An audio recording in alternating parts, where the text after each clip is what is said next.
ಓಂ ಶಾಂತಿ.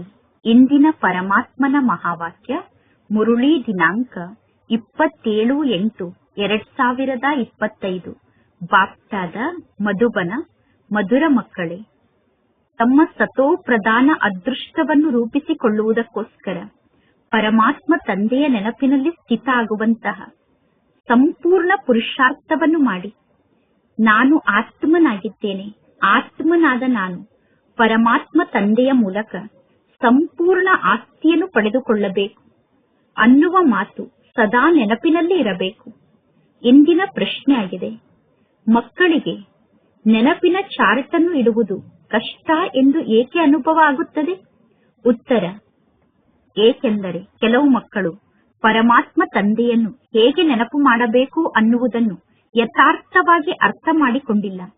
ತಂದೆಯ ನೆನಪಿನಲ್ಲಿ ಕುಳಿತುಕೊಳ್ಳುತ್ತಾರೆ. ತಂದೆಯ ನೆನಪಿನಲ್ಲಿ ಕುಳಿತಿದ್ದರೂ ಕೂಡ ಮಕ್ಕಳ ಬುದ್ಧಿ ಹೊರಗಡೆ ಜಗತ್ತಿನಲ್ಲಿ ಅಲೆಯುತ್ತಿರುತ್ತದೆ.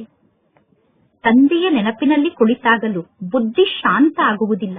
ಅಂತವರು ಪುನಃ ವಾತಾವರಣವನ್ನೇ ಕೆಡಿಸಿ ಬಿಡುತ್ತಾರೆ. ಪರಮಾತ್ಮ ತಂದೆಯನ್ನು ನೆನಪು ಮಾಡದೇ ಇದ್ದರೆ ನಂತರ ಪುನಃ ಹೇಗೆ ಚಾರ್ಟ್ ಅನ್ನು ಬರೆಯಲು ಸಾಧ್ಯ? ಒಂದು ವೇಳೆ ಯಾರಾದರೂ ಅಸತ್ಯ ಚಾರ್ಟ್ ಅನ್ನು ಬರೆದರೆ ಅವರು ಬಹಳಷ್ಟು ಶಿಕ್ಷೆಯನ್ನು ಅನುಭವ ಮಾಡಬೇಕಾಗುತ್ತದೆ. ಸತ್ಯ ತಂದೆಗೆ ನಾವು ಸತ್ಯವನ್ನೇ ತಿಳಿಸಬೇಕಾಗುತ್ತದೆ. ಇಂದಿನ ಗೀತೆಯಾಗಿದೆ, ಅದೃಷ್ಟವನ್ನು ಬೆಳಗಿಸಿಕೊಂಡು ಬಂದಿದ್ದೇನೆ. ಓಂ ಶಾಂತಿ. ಆತ್ಮಿಕ ಮಕ್ಕಳಿಗೆ ಪುನಃ ಆತ್ಮಿಕ ತಂದೆ ಪ್ರತಿದಿನ ತಿಳಿಸುತ್ತಾರೆ, ಎಷ್ಟು ಸಾಧ್ಯ ಆಗುತ್ತದೆಯೋ ಅಷ್ಟು ಸಮಯ ಆತ್ಮ ಅಭಿಮಾನಿಗಳಾಗಿ ಸ್ವಯಂ ಅನ್ನು ಆತ್ಮ ಎಂದು ನಿಶ್ಚಯ ಮಾಡಿಕೊಳ್ಳಿ ಮತ್ತು ಪರಮಾತ್ಮ ತಂದೆಯನ್ನು ನೆನಪು ಮಾಡಿ. ಏಕೆಂದರೆ ನಿಮಗೆ ಗೊತ್ತಿದೆ, ನಾವು ಆ ಬೇಹದ್ದಿನ ತಂದೆಯ ಮೂಲಕ ಬೇಹದ್ದಿನ ಸುಖದ ಅದೃಷ್ಟವನ್ನು ರೂಪಿಸಿಕೊಳ್ಳುವುದಕ್ಕೋಸ್ಕರ ಬಂದಿದ್ದೇವೆ. ಅಂದ ಮೇಲೆ ಅವಶ್ಯವಾಗಿ ಆ ಪರಮಾತ್ಮ ತಂದೆಯನ್ನು ನೆನಪು ಮಾಡಬೇಕು. ಪವಿತ್ರರು ಸತೋ ಪ್ರಧಾನರೂ ಆಗದೆ ಸತೋ ಪ್ರಧಾನ ಅದೃಷ್ಟವನ್ನು ರೂಪಿಸಿಕೊಳ್ಳಲು ಸಾಧ್ಯ ಇಲ್ಲ. ಈ ಎಲ್ಲಾ ಮಾತನ್ನು ಚೆನ್ನಾಗಿ ನೆನಪು ಮಾಡಿ. ಮುಖ್ಯ ಮಾತಂತೂ ಒಂದೇ ಆಗಿದೆ. ಆ ಮುಖ್ಯ ಮಾತನ್ನು ನಿಮ್ಮ ಬಳಿ ಬರೆದಿಟ್ಟುಕೊಳ್ಳಿ. ಬಾಹುವಿನ ಮೇಲೆ ಹೆಸರನ್ನು ಬರೆದುಕೊಳ್ಳುತ್ತಾರೆ ತಾನೆ, ಅಂದರೆ ಕೈಯ ಮೇಲೆ ತಮ್ಮ ಹೆಸರನ್ನು ಬರೆದುಕೊಳ್ಳುತ್ತಾರೆ ತಾನೆ. ನೀವು ಕೂಡ ನಾನು ಆತ್ಮನಾಗಿದ್ದೇನೆ, ಆತ್ಮನಾದ ನಾನು ಬೇಹದ್ದಿನ ತಂದೆಯಿಂದ ಆಸ್ತಿಯನ್ನು ಪಡೆದುಕೊಳ್ಳುತ್ತಿದ್ದೇನೆ ಎಂದು ನಿಮ್ಮ ಕೈಗಳ ಮೇಲೆ ಬರೆದುಕೊಳ್ಳಬೇಕು. ಏಕೆಂದರೆ ಮಾಯೆ ತಂದೆಯ ನೆನಪನ್ನು ಮರೆಸಿ ಬಿಡುತ್ತದೆ. ಒಂದು ವೇಳೆ ನಿಮ್ಮ ಬಾಹುವಿನ ಮೇಲೆ ನಾನು ಆತ್ಮನಾಗಿದ್ದೇನೆ, ನಾನೀಗ ಬೇಹದ್ದಿನ ತಂದೆಯಿಂದ ಆಸ್ತಿಯನ್ನು ಪಡೆದುಕೊಳ್ಳಬೇಕು ಎಂದು ಬರೆದಿದ್ದರೆ ಅದನ್ನು ನೋಡಿದಾಗ ಗಳಿಗೆ ಗಳಿಗೆಗೂ ತಂದೆಯ ನೆನಪು ಬರುತ್ತದೆ. ಮನುಷ್ಯರು ಓಂ ಎಂದು ಹಚ್ಚೆಯನ್ನು ಹಾಕಿಸಿಕೊಳ್ಳುತ್ತಾರೆ ಅಥವಾ ಶ್ರೀಕೃಷ್ಣನ ಚಿತ್ರದ ಹಚ್ಚೆಯನ್ನು ಹಾಕಿಸಿಕೊಳ್ಳುತ್ತಾರೆ. ಆ ಚಿತ್ರವನ್ನು ನೋಡಿದಾಗ ಕೃಷ್ಣನ ನೆನಪು ಬರಬೇಕು ಎಂದು ಕೃಷ್ಣನ ಚಿತ್ರವನ್ನು ಕೈಯ ಮೇಲೆ ಬರೆಸಿಕೊಳ್ಳುತ್ತಾರೆ. ಈಗ ಇದು ಸಂಪೂರ್ಣ ಹೊಸ ನೆನಪಾಗಿದೆ. ಇಲ್ಲಿ ಕೇವಲ ಬೇಹದ್ದಿನ ತಂದೆ ಈ ಜ್ಞಾನದ ಮಾತನ್ನು ತಿಳಿಸುತ್ತಾರೆ. ಈ ಜ್ಞಾನವನ್ನು ಅರ್ಥ ಮಾಡಿಕೊಳ್ಳುವುದರಿಂದ ನೀವು ಸೌಭಾಗ್ಯಶಾಲಿಗಳಷ್ಟೇ ಅಲ್ಲ, ಪದುಮದಷ್ಟು ಭಾಗ್ಯಶಾಲಿಗಳಾಗುತ್ತೀರಾ. ಪರಮಾತ್ಮ ತಂದೆಯನ್ನು ಅರ್ಥ ಮಾಡಿಕೊಳ್ಳದೇ ಇರುವ ಕಾರಣ, ತಂದೆಯನ್ನು ನೆನಪು ಮಾಡದೇ ಇರುವ ಕಾರಣ ಎಲ್ಲರೂ ಕಂಗಾಲಾಗಿ ಬಿಟ್ಟಿದ್ದಾರೆ. ಪರಮಾತ್ಮ ತಂದೆ ಒಬ್ಬರೇ ಆಗಿದ್ದಾರೆ. ಆ ಪರಮಾತ್ಮ ತಂದೆ ಸದಾ ಕಾಲಕ್ಕೋಸ್ಕರ ನಮ್ಮ ಜೀವನವನ್ನು ಸುಖಿ ಜೀವನವನ್ನಾಗಿ ರೂಪಿಸಲು ಬಂದಿದ್ದಾರೆ. ಬಲೆ ಎಲ್ಲರೂ ಪರಮಾತ್ಮ ತಂದೆಯನ್ನು ನೆನಪು ಮಾಡುತ್ತಾರೆ, ಆದರೆ ಪರಮಾತ್ಮ ತಂದೆಯ ಬಗ್ಗೆ ಸ್ವಲ್ಪ ಕೂಡ ಗೊತ್ತಿಲ್ಲ. ವಿದೇಶದವರು ಪರಮಾತ್ಮ ಸರ್ವವ್ಯಾಪಿ ಆಗಿದ್ದಾರೆ ಎಂದು ಹೇಳುವುದನ್ನು ಭಾರತದ ನಿವಾಸಿಗಳಿಂದ ಕಲಿತಿದ್ದಾರೆ. ಭಾರತ ದೇಶ ಕೆಳಗಡೆ ಬಿದ್ದಿದೆ, ಆದ್ದರಿಂದ ಎಲ್ಲರೂ ಕೆಳಗಡೆ ಬಿದ್ದಿದ್ದಾರೆ. ಭಾರತ ದೇಶವೇ ಜವಾಬ್ದಾರ ಆಗಿದೆ ಸ್ವಯಂ ಅನ್ನು ಕೆಳಗಡೆ ಬೀಳಿಸಿಕೊಳ್ಳಲು ಮತ್ತು ಸರ್ವರನ್ನೂ ಕೆಳಗಡೆ ಬೀಳಿಸಲು. ಭಾರತ ದೇಶವೇ ಜವಾಬ್ದಾರ ಆಗಿದೆ. ಪರಮಾತ್ಮ ತಂದೆ ತಿಳಿಸುತ್ತಾರೆ, ನಾನೀಗ ಇಲ್ಲಿಗೆ ಬಂದು ಭಾರತ ದೇಶವನ್ನು ಸ್ವರ್ಗವನ್ನಾಗಿ ಮಾಡುತ್ತೇನೆ, ಸತ್ಯದ ಜಗತ್ತನ್ನಾಗಿ ಮಾಡುತ್ತೇನೆ. ಈ ರೀತಿ ಸ್ವರ್ಗವನ್ನು ನಿರ್ಮಾಣ ಮಾಡುವಂತಹ ಪರಮಾತ್ಮ ತಂದೆಗೆ ಎಷ್ಟೊಂದು ನಿಂದನೆಯನ್ನು ಮಾಡಿದ್ದಾರೆ. ಗೀತೆಯಲ್ಲಿ ಯದಾ ಯದಾಹಿ ಧರ್ಮಸ್ಯ ಎಂದು ಬರೆದಿದ್ದಾರೆ ಅನ್ನುವುದನ್ನು ಕೂಡ ಮರೆತು ಬಿಟ್ಟಿದ್ದಾರೆ. ಯದಾ ಯದಾಹಿ ಧರ್ಮಸ್ಯ ಅನ್ನುವ ಶ್ಲೋಕದ ಯಥಾರ್ಥ ಅರ್ಥವನ್ನು ಪರಮಾತ್ಮ ತಂದೆ ಬಂದು ತಿಳಿಸುತ್ತಾರೆ. ಅಂದ ಮೇಲೆ ಆ ಒಬ್ಬ ತಂದೆಗೆ ಬಲಿಹಾರಿ ಆಗಬೇಕು. ಈಗ ನಮಗೆ ಗೊತ್ತಿದೆ, ಪರಮಾತ್ಮ ತಂದೆ ಅವಶ್ಯವಾಗಿ ಬರುತ್ತಾರೆ. ಶಿವ ಜಯಂತಿಯನ್ನು ಕೂಡ ಆಚರಣೆ ಮಾಡಲಾಗುತ್ತದೆ. ಆದರೆ ಶಿವ ಜಯಂತಿಯ ಬಗ್ಗೆ ಯಾರಿಗೂ ಸ್ವಲ್ಪ ಕೂಡ ಕಾಳಜಿ ಇಲ್ಲ. ಈಗ ಮಕ್ಕಳಾದ ನೀವು ಅರ್ಥ ಮಾಡಿಕೊಂಡಿದ್ದೀರಾ, ಅವಶ್ಯವಾಗಿ ಶಿವ ತಂದೆ ಇದ್ದು ಹೋಗಿದ್ದಾರೆ. ಆದ್ದರಿಂದ ಶಿವ ತಂದೆಯ ಜಯಂತಿಯನ್ನು ಆಚರಣೆ ಮಾಡಲಾಗುತ್ತದೆ. ಸತ್ಯುಗದ ಆದಿ ಸನಾತನ ದೇವಿ ದೇವತಾ ಧರ್ಮವನ್ನು ಪರಮಾತ್ಮ ತಂದೆ ಸ್ಥಾಪನೆ ಮಾಡುತ್ತಾರೆ. ಇನ್ನು ಉಳಿದ ಎಲ್ಲಾ ಧರ್ಮದವರಿಗೂ ಗೊತ್ತಿದೆ, ನಮ್ಮ ಧರ್ಮವನ್ನು ಇಂತಹ ಸಮಯದಲ್ಲಿ ಇಂತಹ ಧರ್ಮ ಸ್ಥಾಪಕರು ಸ್ಥಾಪನೆ ಮಾಡಿದರು ಎಂದು. ಮೊಟ್ಟ ಮೊದಲನೆಯ ಧರ್ಮ ಅಂದರೆ ದೇವಿ ದೇವತಾ ಧರ್ಮ ಆಗಿದೆ. ದೇವತಾ ಧರ್ಮ ಮಾಯ ಆಗಿ ಎಲ್ಲಿಗೆ ಹೋಯಿತು ಅನ್ನುವುದು ಯಾರಿಗೂ ಕೂಡ ಸ್ವಲ್ಪವೂ ಗೊತ್ತಿಲ್ಲ. ಈಗ ಪರಮಾತ್ಮ ತಂದೆ ಬಂದು ತಿಳಿಸುತ್ತಾರೆ, ಪರಮಾತ್ಮ ತಂದೆ ಸರ್ವಶ್ರೇಷ್ಠ ತಂದೆ ಆಗಿದ್ದಾರೆ. ಬೇರೆ ಯಾರಿಗೂ ಕೂಡ ಪರಮಾತ್ಮ ತಂದೆಗೆ ಮಾಡುವಂತಹ ಮಹಿಮೆಯನ್ನು ಮಾಡಲು ಸಾಧ್ಯ ಇಲ್ಲ. ಧರ್ಮ ಸ್ಥಾಪಕರಿಗೆ ಯಾವ ಮಹಿಮೆ ಇರಲು ಸಾಧ್ಯ? ಪರಮಾತ್ಮ ತಂದೆ ಪಾವನ ಜಗತ್ತನ್ನು ಸ್ಥಾಪನೆ ಮಾಡಿಸುತ್ತಾರೆ ಮತ್ತು ಪತಿತ ಜಗತ್ತಿನ ವಿನಾಶವನ್ನು ಮಾಡಿಸುತ್ತಾರೆ ಮತ್ತು ನಿಮ್ಮನ್ನು ಮಾಯೆಯ ಮೇಲೆ ವಿಜಯಿಯನ್ನಾಗಿ ಮಾಡುತ್ತಾರೆ. ಇದು ಬೇಹದ್ದಿನ ಮಾತಾಗಿದೆ. ರಾವಣ ರಾಜ್ಯ ಸಂಪೂರ್ಣ ಬೇಹದ್ದಿನ ಜಗತ್ತಿನ ಮೇಲೆ ಇದೆ. ಇಲ್ಲಿ ಹದ್ದಿನ ಲಂಕೆಯ ಮಾತೇ ಇಲ್ಲ. ಇದು ಸೋಲು ಮತ್ತು ಗೆಲುವಿನ ಕಥೆಯಾಗಿದೆ. ಇದು ಸಂಪೂರ್ಣ ಭಾರತದ ಕಥೆಯಾಗಿದೆ. ಈ ಸೋಲು ಮತ್ತು ಗೆಲುವಿನ ಕಥೆ ಸಂಪೂರ್ಣ ಭಾರತದ ಕಥೆಯಾಗಿದೆ. ಇನ್ನು ಉಳಿದಿದ್ದೆಲ್ಲ ಅಂಧಶ್ರದ್ಧೆಯ ಮಾತಾಗಿದೆ, ಅಸತ್ಯ ಮಾತಾಗಿದೆ. ಭಾರತದಲ್ಲಿ ಡಬ್ಬಲ್ ಕಿರೀಟಧಾರಿ ರಾಜರಾಗುತ್ತಾರೆ ಮತ್ತು ಭಾರತದಲ್ಲಿ ಸಿಂಗಲ್ ಕಿರೀಟ ಉಳ್ಳಂತಹ ರಾಜರಾಗುತ್ತಾರೆ. ಯಾರು ದೊಡ್ಡ ದೊಡ್ಡ ಮಹಾರಾಜರಾಗಿ ಇದ್ದು ಹೋಗಿದ್ದಾರೋ ಅವರ ಬಳಿ ಏನು ಬೆಳಕಿನ ಕಿರೀಟ ಇರುವುದಿಲ್ಲ. ಕೇವಲ ದೇವಿ ದೇವತೆಗಳ ಬಳಿ ಮಾತ್ರ ಬೆಳಕಿನ ಕಿರೀಟ ಇರುತ್ತದೆ. ದೇವತೆಗಳು ಸ್ವರ್ಗಕ್ಕೆ ಮಾಲೀಕರಾಗಿದ್ದರು. ಈಗ ಶಿವ ತಂದೆಗೆ ಪರಂಪಿತ ಪತಿತ ಪಾವನ ಎಂದು ಕರೆಯಲಾಗುತ್ತದೆ. ಅಂದ ಮೇಲೆ ಪರಮಾತ್ಮ ಶಿವ ತಂದೆಗೆ ಬೆಳಕನ್ನು ಹೇಗೆ ತೋರಿಸಲು ಸಾಧ್ಯ? ಎಲ್ಲಿ ತೋರಿಸಲು ಸಾಧ್ಯ? ಯಾವಾಗ ಬೆಳಕು ಅಥವಾ ಪ್ರಕಾಶ ಇಲ್ಲದಂತಹ ಪತಿತ ಆತ್ಮರಾಗುತ್ತಾರೋ ಆಗ ಪುನಃ ಬೆಳಕಿನ ಕಿರೀಟ ಅಥವಾ ಲೈಟ್ನ ಕಿರೀಟವನ್ನು ತೋರಿಸಲು ಸಾಧ್ಯ. ಪರಮಾತ್ಮ ತಂದೆ ಎಂದು ಆ ಪ್ರಕಾಶ ಇರದೇ ಇರಲು ಸಾಧ್ಯ ಇಲ್ಲ. ಪರಮಾತ್ಮ ತಂದೆಯಲ್ಲಿ ಆ ಲೈಟ್ ಸದಾ ಇರುತ್ತದೆ. ತಂದೆ ಎಂದೂ ಆ ಲೈಟ್ ಇಲ್ಲದೇ ಇರಲು ಸಾಧ್ಯ ಇಲ್ಲ. ಬಿಂದುವಿನ ಮೇಲೆ ಲೈಟ್ ಅನ್ನು ಹೇಗೆ ತೋರಿಸಲು ಸಾಧ್ಯ? ಬಿಂದುವಿನ ಮೇಲೆ ಪ್ರಕಾಶವನ್ನು ಹೇಗೆ ತೋರಿಸಲು ಸಾಧ್ಯ? ಬಿಂದುವಿನ ಮೇಲೆ ಪ್ರಕಾಶವನ್ನು ತೋರಿಸಲು ಸಾಧ್ಯ ಇಲ್ಲ. ದಿನ ಪ್ರತಿದಿನ ಕಳೆದಂತೆ ನಾನು ನಿಮಗೆ ರಹಸ್ಯದ ಮಾತನ್ನು ತಿಳಿಸುತ್ತೇನೆ. ಆ ರಹಸ್ಯದ ಮಾತನ್ನು ಎಷ್ಟು ಸಾಧ್ಯವೋ ಅಷ್ಟು ನೀವು ಬುದ್ಧಿಯಲ್ಲಿ ಧಾರಣೆ ಮಾಡಿಕೊಳ್ಳುತ್ತೀರಾ. ಮುಖ್ಯ ಮಾತೆ ನೆನಪಿನ ಯಾತ್ರೆಯಾಗಿದೆ. ಈ ನೆನಪಿನ ಯಾತ್ರೆಯಲ್ಲಿ ಮಾಯೆಯ ವಿಘ್ನಗಳು ಬಹಳಷ್ಟು ಬರುತ್ತದೆ. ಬಲೆ ಕೆಲವರು 50% ಅಥವಾ 60% ನೆನಪಿನ ಚಾರ್ಟ್ ಅನ್ನು ಬರೆಯುತ್ತಾರೆ. ಆದರೆ ನೆನಪಿನ ಯಾತ್ರೆ ಎಂದು ಯಾವುದಕ್ಕೆ ಕರೆಯಲಾಗುತ್ತದೆ ಅನ್ನುವುದು ಅವರಿಗೆ ಗೊತ್ತಿಲ್ಲ. ಈ ಮಾತಿಗೆ ನೆನಪು ಎಂದು ಕರೆಯಬಹುದೇ ಎಂದು ನೀವು ಅವರನ್ನು ಕೇಳುತ್ತೀರಾ. ಈ ಮಾತಿಗೆ ನೆನಪು ಎಂದು ಕರೆಯುವುದು ಬಹಳ ಕಷ್ಟದ ಮಾತಾಗಿದೆ. ಇಲ್ಲಿ ನೀವು 10 ನಿಮಿಷ ಅಥವಾ 15 ನಿಮಿಷ ತಂದೆಯ ನೆನಪಿನಲ್ಲಿ ಕುಳಿತುಕೊಳ್ಳುತ್ತೀರಾ. ಅಂದ ಮೇಲೆ ಆ ಸಮಯದಲ್ಲಿ ಸ್ವಯಂ ಅನ್ನು ಚೆಕ್ ಮಾಡಿಕೊಳ್ಳಿ. ನಾನು ಚೆನ್ನಾಗಿ ತಂದೆಯ ನೆನಪಿನಲ್ಲಿ ಸ್ಥಿತ ಆಗಿದ್ದೇನೆ ತಾನೆ? ಬಹಳಷ್ಟು ಜನ ಇಂಥವರಿದ್ದಾರೆ. ಅವರಿಗೆ ತಂದೆಯ ನೆನಪಿನಲ್ಲಿ ಸ್ಥಿತ ಆಗಲು ಸಾಧ್ಯ ಆಗುವುದಿಲ್ಲ. ಅಂತವರು ಪುನಃ ಇಲ್ಲಿ ಕುಳಿತು ಇಲ್ಲಿಯ ಯೋಗದ ವಾತಾವರಣವನ್ನು ಕೆಡಿಸಿ ಬಿಡುತ್ತಾರೆ.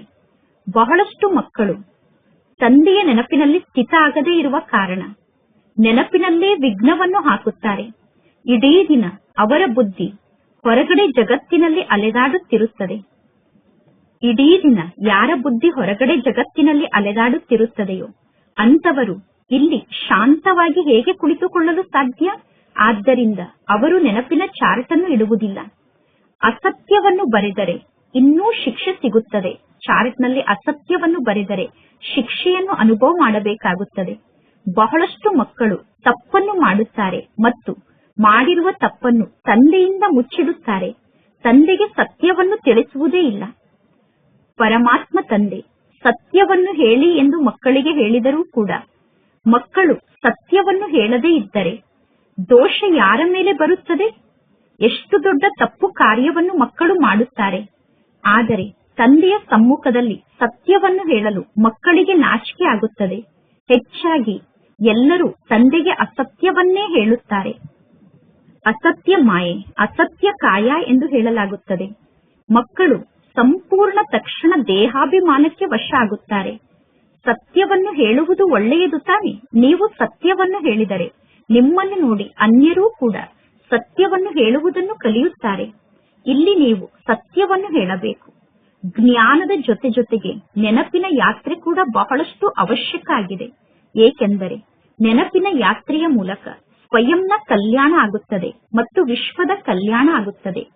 ಜ್ಞಾನವನ್ನು ತಿಳಿಸುವುದು ಬಹಳ ಸಹಜ ಆಗಿದೆ. ನೆನಪಿನಲ್ಲೇ ಪರಿಶ್ರಮ ಇದೆ. ಇನ್ನು ಬೀಜದ ಮೂಲಕ ವೃಕ್ಷ ಹೇಗೆ ಹುಟ್ಟುತ್ತದೆ ಅನ್ನುವುದು ಎಲ್ಲರಿಗೂ ಗೊತ್ತಿರುತ್ತದೆ. ಬುದ್ಧಿಯಲ್ಲಿ 84 ಜನ್ಮದ ಚಕ್ರದ ಜ್ಞಾನ ಇದೆ. ಬೀಜ ಮತ್ತು ವೃಕ್ಷದ ಜ್ಞಾನ ಅಂತೂ ಇದೆ ತಾನೆ. ಪರಮಾತ್ಮ ತಂದೆ ಸತ್ಯ ಆಗಿದ್ದಾರೆ, ಚೈತನ್ಯ ಆಗಿದ್ದಾರೆ, ಜ್ಞಾನದ ಸಾಗರ ಆಗಿದ್ದಾರೆ. ತಂದೆಯ ಬಳಿ ಜ್ಞಾನ ಇರುವುದೇ ಮಕ್ಕಳಿಗೆ ತಿಳಿಸುವುದಕ್ಕೋಸ್ಕರ. ಇದು ಸಂಪೂರ್ಣ ಅಸಾಧಾರಣ ಮಾತಾಗಿದೆ. ಇದು ಮನುಷ್ಯ ಸೃಷ್ಟಿಯ ವೃಕ್ಷ ಆಗಿದೆ. ಈ ವೃಕ್ಷದ ಬಗ್ಗೆ ಯಾರಿಗೂ ಗೊತ್ತಿಲ್ಲ. ಈ ವೃಕ್ಷದ ಬಗ್ಗೆ ಕೇಳಿದರೆ ಎಲ್ಲರೂ ನನಗೆ ಗೊತ್ತಿಲ್ಲ ಗೊತ್ತಿಲ್ಲ ಎಂದು ಹೇಳುತ್ತಾರೆ.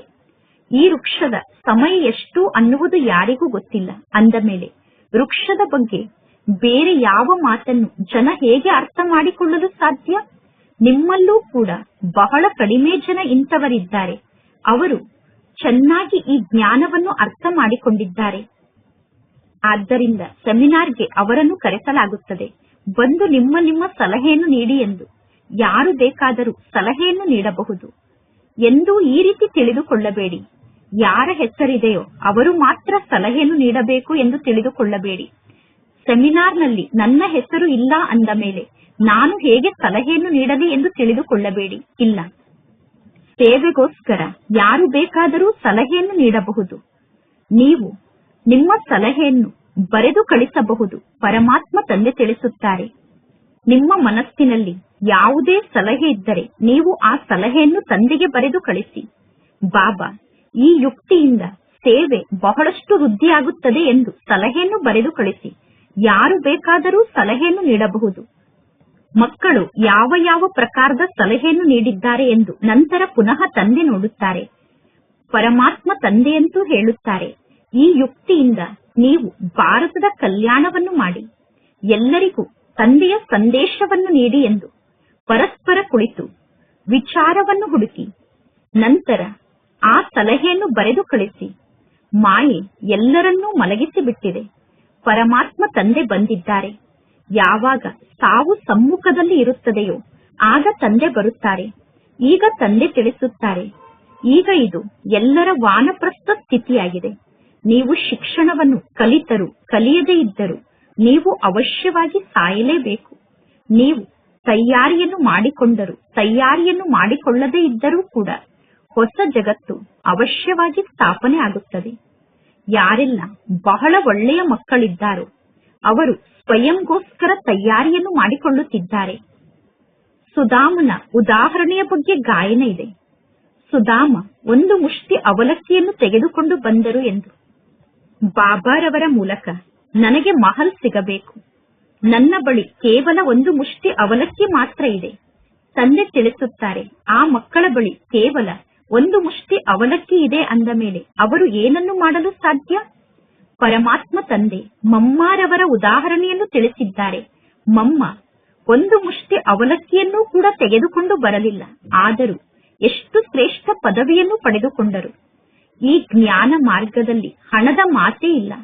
ನೀವು ತಂದೆಯ ನೆನಪಿನಲ್ಲಿ ಸ್ಥಿತ ಆಗಬೇಕು ಮತ್ತು ಅನ್ಯರನ್ನು ನಿಮ್ಮ ಸಮಾನ ಮಾಡಿಕೊಳ್ಳಬೇಕು. ಇಲ್ಲಿ ತಂದೆ ಯಾವುದೇ ಪ್ರಕಾರದ ಫೀಸನ್ನು ತೆಗೆದುಕೊಳ್ಳುವುದಿಲ್ಲ. ನಿಮಗೆ ಗೊತ್ತಿದೆ ನಮ್ಮ ಬಳಿ ಹಣ ಇದೆ ಅಂದ ಮೇಲೆ ಆ ಹಣವನ್ನು ನಾವೇಕೆ ಯಜ್ಞದಲ್ಲಿ ಸ್ವಾಹ ಮಾಡಬಾರದು? ವಿನಾಶ ಅಂತೂ ಆಗಲೇಬೇಕು. ಎಲ್ಲವೂ ವ್ಯರ್ಥ ಆಗುತ್ತದೆ. ವ್ಯರ್ಥ ಆಗುವುದಕ್ಕಿಂತ ಮೊದಲೇ ಸ್ವಲ್ಪ ಸಫಲ ಮಾಡಿಕೊಳ್ಳಬೇಕು. ಪ್ರತಿಯೊಬ್ಬ ಮನುಷ್ಯರು ಸ್ವಲ್ಪಿಲ್ಲ ಸ್ವಲ್ಪ ದಾನ ಪುಣ್ಯವನ್ನು ಅವಶ್ಯವಾಗಿ ಮಾಡುತ್ತಾರೆ. ಇದು ಪಾಪಾತ್ಮರ ಜಗತ್ತಾಗಿದೆ. ಪಾಪಾತ್ಮರು ಪಾಪಾತ್ಮರಿಗೆ ದಾನ ಪುಣ್ಯವನ್ನು ಮಾಡುತ್ತಿದ್ದಾರೆ. ಆದರೂ ಕೂಡ ಅವರಿಗೆ ಅಲ್ಪ ಕಾಲಕ್ಕೋಸ್ಕರ ಫಲ ಪ್ರಾಪ್ತಿಯಾಗುತ್ತದೆ.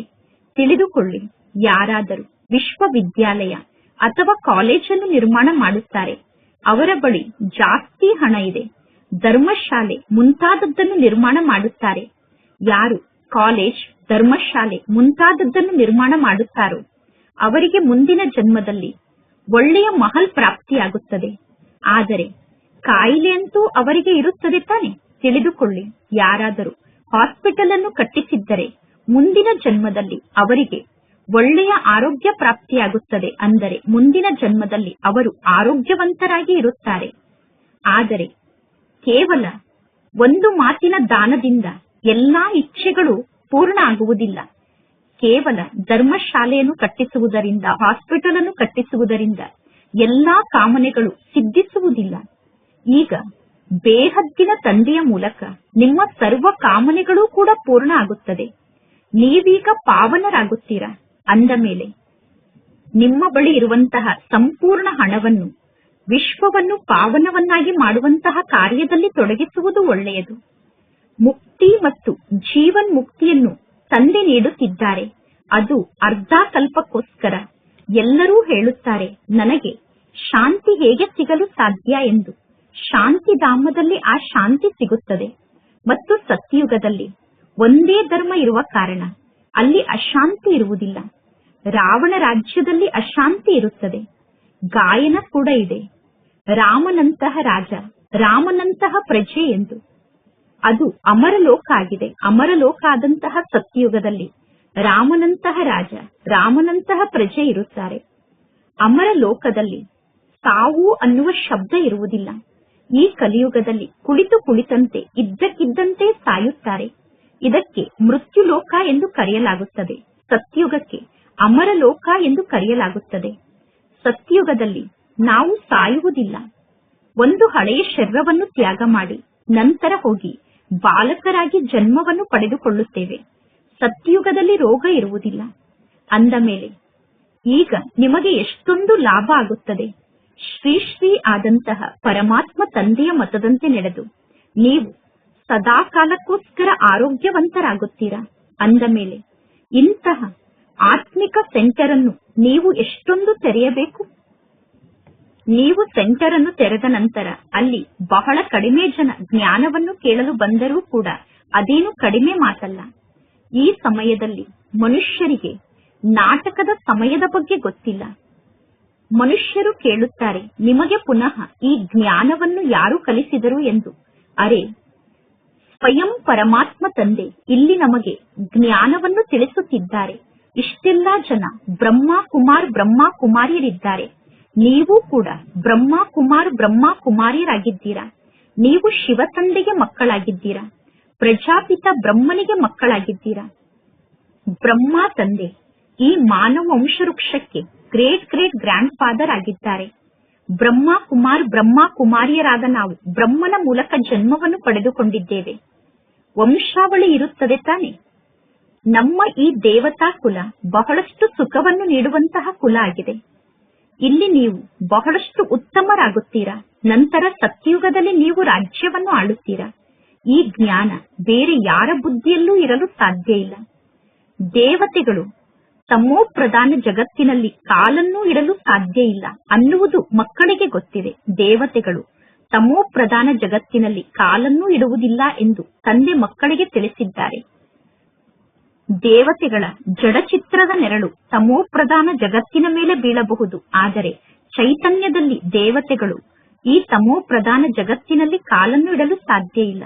ಅಂದ ಮೇಲೆ ತಂದೆ ತಿಳಿಸುತ್ತಾರೆ, ಮಕ್ಕಳೇ, ಒಂದನೆಯದಾಗಿ ನೆನಪಿನ ಯಾತ್ರೆಯಲ್ಲಿ ಸ್ಥಿತಾಗಿ ಯಾವುದೇ ಪ್ರಕಾರದ ವಿಕರ್ಮವನ್ನು ಮಾಡಬೇಡಿ ಮತ್ತು ಸೇವೆಗೋಸ್ಕರ ಯುಕ್ತಿಯನ್ನು ರಚನೆ ಮಾಡಿ. ಮಕ್ಕಳು ಹೇಳುತ್ತಾರೆ, ಬಾಬಾ, ನಾನು ಲಕ್ಷ್ಮೀ ನಾರಾಯಣರ ಸಮಾನ ಆಗುತ್ತೇನೆ ಎಂದು ಪರಮಾತ್ಮ ತಂದೆ ತಿಳಿಸುತ್ತಾರೆ. ನಿಮ್ಮ ಬಾಯಲ್ಲಿ ಗುಲಾಬ್ ಜಾಮೂನ್, ಆದರೆ ಲಕ್ಷ್ಮೀ ನಾರಾಯಣರ ಸಮಾನ ಆಗಲು ನೀವು ಪರಿಶ್ರಮವನ್ನು ಪಡಬೇಕು. ಶ್ರೇಷ್ಠ ಪದವಿಯನ್ನು ಪಡೆದುಕೊಳ್ಳಬೇಕು ಎಂದು ಬಯಸಿದರೆ ಅನೇಕರನ್ನು ನಿಮ್ಮ ಸಮಾನ ಮಾಡಿಕೊಳ್ಳುವ ಸೇವೆಯನ್ನು ಮಾಡಿ. ಒಂದು ದಿನ ನೀವು ನೋಡುತ್ತೀರಾ, ಒಬ್ಬೊಬ್ಬ ಮಾರ್ಗದರ್ಶಕರು 100 ಜನ ಅಥವಾ 200 ಜನ ಯಾತ್ರಿಕರನ್ನು ಕರೆದುಕೊಂಡು ಬರುತ್ತಾರೆ. ಮುಂದೆ ಹೋದಂತೆ ಇಂತಹ ದೃಶ್ಯವನ್ನು ನೀವು ನೋಡುತ್ತೀರಾ. ಮೊದಲೇ ಈ ಎಲ್ಲಾ ಮಾತಿನ ಬಗ್ಗೆ ತಂದೆ ತಿಳಿಸಲು ಸಾಧ್ಯ ಇಲ್ಲ. ಯಾವಾಗ ಅಂತಹ ದೃಶ್ಯ ನಡೆಯುತ್ತದೆಯೋ ಆಗ ನೀವು ನೋಡುತ್ತೀರಾ. ಇದು ಬೇಹದ್ದಿನ ನಾಟಕ ಆಗಿದೆ. ಪರಮಾತ್ಮ ತಂದೆಯ ಜೊತೆಗೆ ಈಗ ಇಲ್ಲಿ ನಿಮ್ಮ ಮುಖ್ಯ ಪಾತ್ರ ನಡೆಯುತ್ತಿದೆ. ನೀವೀಗ ಈ ಸಂಪೂರ್ಣ ಹಳೆಯ ಜಗತ್ತನ್ನು ಹೊಸ ಜಗತ್ತನ್ನಾಗಿ ಮಾಡುತ್ತೀರಾ. ಇದು ಪುರುಷೋತ್ತಮ ಸಂಗಮ ಯುಗ ಆಗಿದೆ. ಈಗ ನೀವು ಸುಖಧಾಮಕ್ಕೆ ಮಾಲೀಕರಾಗುತ್ತೀರಾ. ಸತ್ಯಯುಗದಲ್ಲಿ ದುಃಖದ ಹೆಸರು ಚಿಹ್ನೆ ಕೂಡ ಇರುವುದಿಲ್ಲ. ಪರಮಾತ್ಮ ತಂದೆ ದುಃಖಹರ್ತ ಸುಖಕರ್ತ ಆಗಿದ್ದಾರೆ. ಪರಮಾತ್ಮ ತಂದೆ ಬಂದು ದುಃಖದಿಂದ ಮುಕ್ತ ಮಾಡುತ್ತಾರೆ.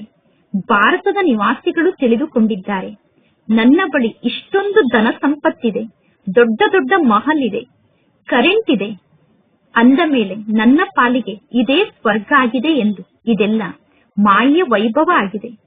ಸುಖಕ್ಕೋಸ್ಕರ ಬಹಳಷ್ಟು ಸಾಧನಗಳನ್ನು ನಿರ್ಮಾಣ ಮಾಡುತ್ತಿದ್ದಾರೆ, ದೊಡ್ಡ ದೊಡ್ಡ ಮಹಲನ್ನು ನಿರ್ಮಾಣ ಮಾಡುತ್ತಿದ್ದಾರೆ. ಆದರೂ ಕೂಡ ಸಾವು ಇದ್ದಕ್ಕಿದ್ದಂತೆ ಬರುತ್ತದೆ. ಸತ್ಯಯುಗದಲ್ಲಿ ಸಾವಿನ ಭಯ ಇರುವುದಿಲ್ಲ. ಇಲ್ಲಿ ಇದ್ದಕ್ಕಿದ್ದಂತೆ ಸಾಯುತ್ತಾರೆ. ಅಂದ ಮೇಲೆ ಎಲ್ಲರೂ ಎಷ್ಟೊಂದು ಶೋಕವನ್ನು ವ್ಯಕ್ತಪಡಿಸುತ್ತಾರೆ. ಅಂದರೆ ಯಾರಾದರೂ ಸತ್ತಾಗ ಎಲ್ಲರೂ ಎಷ್ಟೊಂದು ಅಳುತ್ತಾರೆ. ಸತ್ತವರ ಸಮಾಧಿಯ ಬಳಿ ಹೋಗಿ ಅಳುತ್ತಿರುತ್ತಾರೆ. ಪ್ರತಿಯೊಬ್ಬರ ರೀತಿ ಪದ್ಧತಿ ಬೇರೆ ಬೇರೆ ಆಗಿದೆ. ಜಗತ್ತಿನಲ್ಲಿ ಅನೇಕ ಮತ ಇದೆ. ಸತ್ಯಯುಗದಲ್ಲಿ ಇಂತಹ ಯಾವ ಮಾತು ಇರುವುದಿಲ್ಲ. ಸತ್ಯಯುಗದಲ್ಲಿ ಒಂದು ಶರೀರವನ್ನು ತ್ಯಾಗ ಮಾಡಿ ಇನ್ನೊಂದು ಶರೀರವನ್ನು ಧಾರಣೆ ಮಾಡಿಕೊಳ್ಳುತ್ತಾರೆ. ಅಂದ ಮೇಲೆ ನೀವೀಗ ಎಷ್ಟೊಂದು ಸುಖಿಗಳಾಗುತ್ತೀರಾ. ಸುಖದ ಜಗತ್ತಿಗೆ ಹೋಗುವುದಕ್ಕೋಸ್ಕರ ಎಷ್ಟೊಂದು ಪುರುಷಾರ್ಥವನ್ನು ಮಾಡಬೇಕು. ಹೆಜ್ಜೆ ಹೆಜ್ಜೆಗೂ ತಂದೆಯ ಮೂಲಕ ಮತವನ್ನು ಪಡೆದುಕೊಳ್ಳಬೇಕು. ಗುರುವಿನ ಮತವನ್ನು ಪಡೆದುಕೊಳ್ಳುತ್ತಾರೆ, ಪತಿಯ ಮತವನ್ನು ಪಡೆದುಕೊಳ್ಳುತ್ತಾರೆ, ಅಥವಾ ಸ್ವಯಂನ ಮತದಂತೆ ನಡೆಯಬೇಕಾಗುತ್ತದೆ.